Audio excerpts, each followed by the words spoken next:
Coming up, U of I honors its veterans. And later, history was made across the nation this election. Hawkeye women set new history against the Purple Aces. It's that time of the year to start throwing on those layers. This is DITV News at 8:30.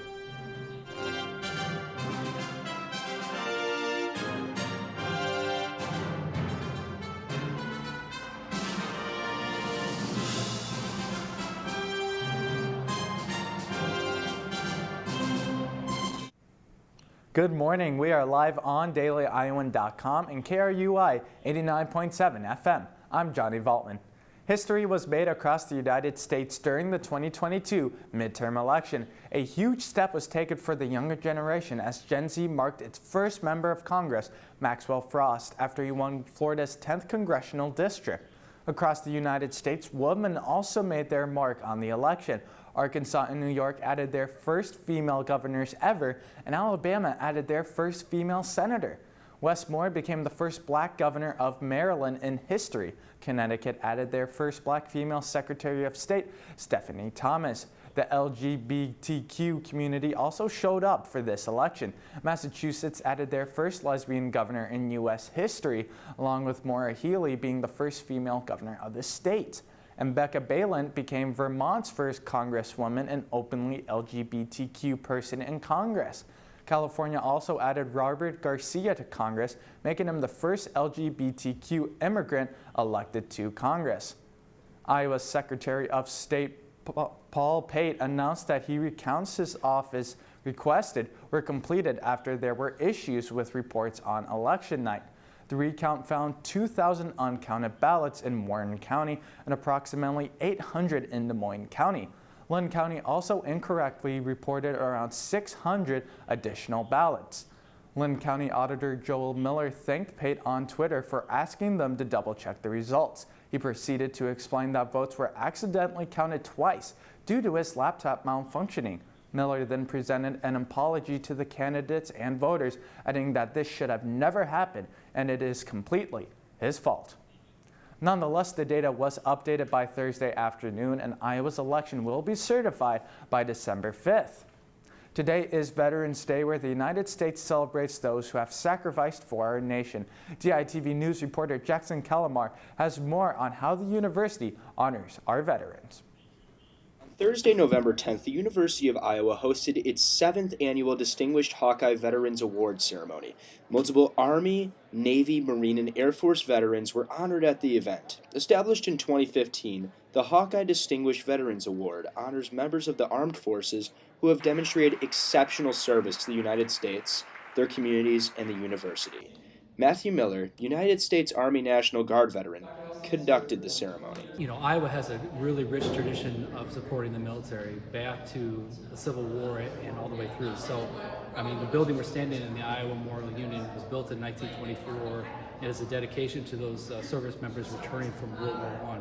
It's an absolutely essential piece of who we are. College students, faculty, and staff have put forth for our country, and we are a grateful university on behalf of their service. IVETS will be putting on events all throughout this week for veterans and their family members. For more information, visit veterans.uiowa.edu. From the University of Iowa, Jackson Calamar, DITV. After a rainy Thursday, Tionna, will the temperatures be cooling down? Well, Johnny, the rain will cause some lower temperatures, but this weekend we can say goodbye to the sunshine and gather those fuzzy socks and winter coats because the weather looks to leap into the freezing temperatures. As we look at a live shot of campus, it is currently 26 degrees this morning. During the day, expect the sun to slightly peek out with a high of 37 degrees, leaving the cloudy night to drop us down into the 20s. Saturday, the Hawkeye football team will finally get to play in the traditional football weather as the temperature looks to trickle down into 33 degrees during the day, leaving us with an extremely cold night. Looking ahead to the rest of the week, the weather looks to stay consistent with those freezing temperatures through Monday, with Monday night possibly being the start of snowfall in Iowa City. Now back to you for more, Johnny. The Board of Regents has approved for some big spending for the university. Burge Hall on the east side of the University of Iowa's campus will receive a $4.7 million renovation. This plan will see student rooms, corridors, and stairwells on all 5 floors go through renovations. Construction will start in the summer of 2023 and will also take place only during the summers of 2024 and 25 to not affect current student living conditions in the building. Burge is the second largest residence hall on campus, housing 939 students. This week, the Asian Pacific American Culture Center, or APAC, hosted activities celebrating Asian Pacific Islander identity. Events this week included advocating for South Asian identities and connecting with cuisine. The AAPI community celebrates this week to interact with other minorities, enhance their education, and to learn about the community itself. APAC Week will also close off tonight with the screening of Minari at 7 p.m. Iowa City is known for its art and literature, and the Iowa City UNESCO City of Literature has a program to share small examples of the community's art throughout Johnson County. DITV News Director Ashley Wheel spoke to the Director of Operations for the City of Literature about this almost hidden program. We like to celebrate how words can connect us, and across borders, across different mindsets, ages, any kind of gap. It's a way where we can connect in a civil, peaceful way. And so poetry is just one aspect of that. It certainly gives a flavor to our area. Hidden around the county in plain sight is poetry in public. The Iowa City UNESCO City of Literature accepts public submissions to poetry every year to be displayed at libraries, city buses, senior centers, and around Iowa City and Johnson County. Anyone living in Johnson County can submit up to 7 lines of poetry to their website. I mean, most of them, as you read them, they're specifically short, so they're not these grand things, but you can do a lot in a short amount of lines and words. With Iowa City being so immersed with literature through the University of Iowa Writing Program and the City of Literature, there are hopes that the poetry in public resonates more with this population. I mean, each one that you see is written by somebody who you may have just walked past, or goes to your kid's school with them or something like that. And I mean, maybe it's just a brief little interesting and you move on with your day, or maybe some of them I look at and I think, oh wow, that really I really connected with that. The program has now been around for 20 years and is proud to showcase art and poetry of all ages from the community. From Iowa City, Ashley Wheel, DITV.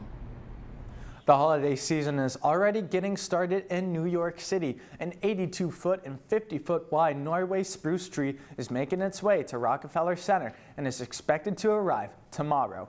The iconic tree was cut down on Thursday and is coming from Queensbury, New York.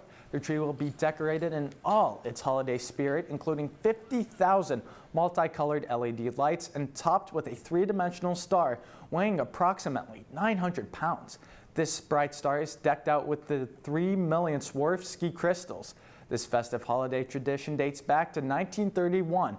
The famous annual tree lighting ceremony will take place on Wednesday, November 30th. Now let's send it over to DITV Sports with AJ Reisetter.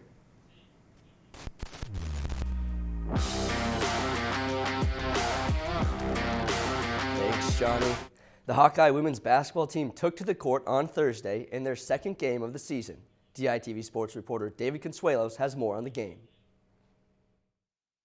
The Iowa women's basketball team hosted the Evansville Purple Aces here at Carver Hawkeye Arena, hoping to improve to 2-0 on the young season. The Hawkeyes would find early success offensively behind their stars Caitlin Clark and Monica Sanano, who would both end the game with a combined total of 49 points. Everything seemed to click for the Hawkeyes as they put up 115 points, breaking the school record for most points scored in a single game. In addition to the new record, the Hawks also set a new second-half scoring record with 61 points, breaking the previous record of 60 points back in 2013. Aside from Clark and Sanano, 2 other Hawks shined offensively, and McKenna Warnock and true freshman Hannah Stolke, with Stolke netting a career high of 14 points with 8 rebounds and 3 assists in just her second game. She's no stranger to this place, and I think that has helped her adjustment because she has known for so long that she was going to be joining our team. I thought she was going to dunk at one time tonight. The Hawks will travel to Des Moines on Sunday and look to continue their offensive momentum against the Drake Bulldogs. From Carver Hawkeye Arena, David Consuelos, DITV Sports. Thanks, David. It's been 1,097 days since the Iowa football team lost a game during November. The last team to defeat them during this month, the Wisconsin Badgers. Let's toss it over to DITV Sports Director Michael Merrick's weekly segment for more on the surprising importance of this weekend's game. This week, Iowa takes on the Wisconsin Badgers. And a few weeks ago, this matchup was expected to be played by two middling teams that are fighting for a bowl game. Now this matchup could determine who represents the Big Ten West in Indianapolis.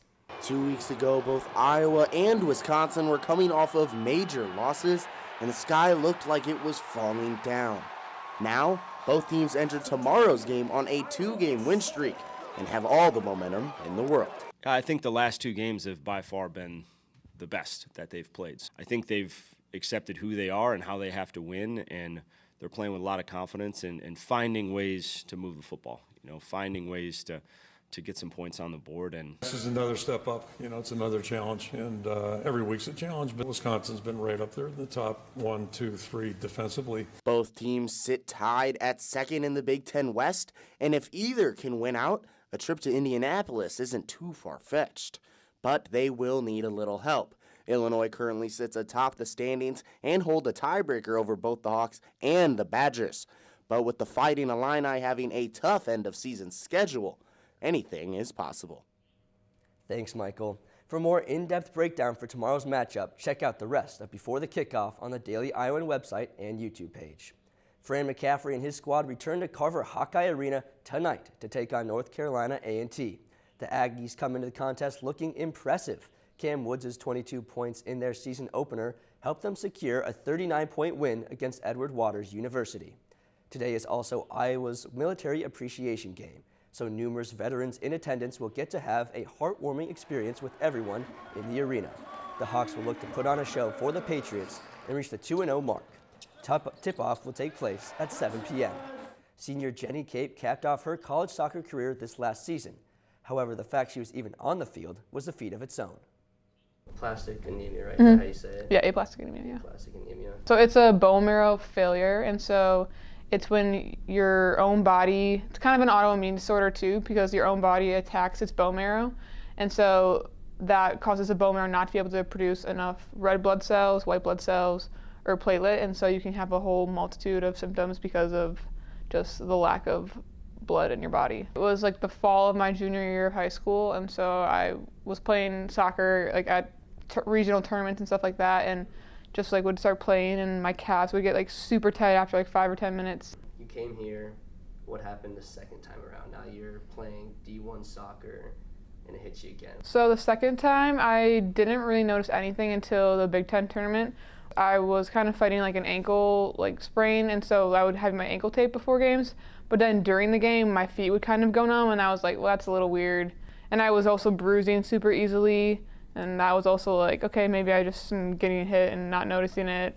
And then the final straw though was in the NCAA tournament against UCLA. Towards the end of the first half, my vision kind of started like fading a little bit, I guess, and getting spotty, and like just that typically never happens to me no matter how tired I get. And so that was like the red flag that we need to go, like something might not be right, and so that kind of caused me. Now Jenny is focused on her next challenge, getting into health science school. To find the entire sit-down interview, head to the Daily Iowan YouTube page. And Iowa Wrestling prepares to open their season against Cal Baptist in front of a sellout crowd. 3 Hawkeyes could make their Iowa debut on Sunday. They include Aiden Harris, Brody Teskey, and freshman Drake Rhodes. The Hawks will honor the 50th. If we can combine the work ethic and the constant striving to get better with that young talent, then we're going to be pretty. The Hawks will honor the 50th anniversary of Iowa women's athletics throughout the duel. Iowa takes the mat at 1 p.m. on Sunday. Come back Monday for more on Hawkeye Sports. Back to you, Johnny. Thank you for tuning in to DITV News and listening to KRUI 89.7 FM. Be sure to head over to thedailyiowan.com for all your latest news between Monday and Friday. And check out more of our content on dailyiowan.com/DITV. For DITV News, I'm Johnny Valtman. Have a great day.